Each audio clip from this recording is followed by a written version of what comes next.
Talent Swapan 2 দর্শকের কাছ থেকে প্রতিক্রিয়া ভালোই পাচ্ছি।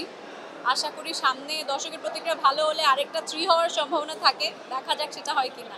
আপনারা সবাই জানেন যে আজকে নারী মৈত্রীর যাত্রা হয়েছিল পার্লামেন্টের সামনে মানিক মিয়া এভিনিউতে বিকেল 3টা থেকে। সেখানেও আমি ছিলাম, আমার সাথে আরও অনেকেই ছিল যারা আসলে খুব স্বাভাবিকভাবেই নারীর সমতা এবং নারীর অধিকারগুলোকে প্রতিষ্ঠা করতে চায়।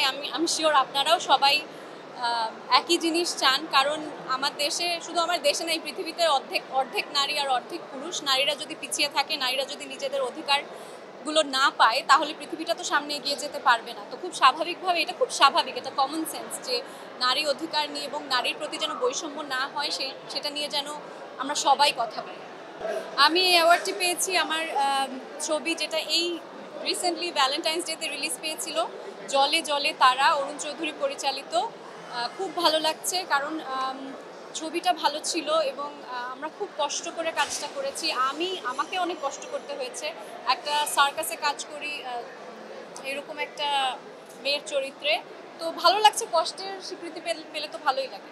খুব রিসেন্টলি একটা কাজ করলাম, সেটা হচ্ছে একটা ট্যালেন্ট শো, দীপ্ত স্টার হান্টের বিচারক হিসেবে ছিলাম। সেখানে কিছু নতুন মুখ, নতুন ট্যালেন্ট আমরা পেয়েছি। আর এছাড়া আমার আসলে অনেক বেশি লম্বা সময়ের জন্য কোনো ভবিষ্যৎ পরিকল্পনা থাকে না। সামনে যদি ভালো কাজ হয় সেটা আপনারা সবাই জানতেই পারবেন।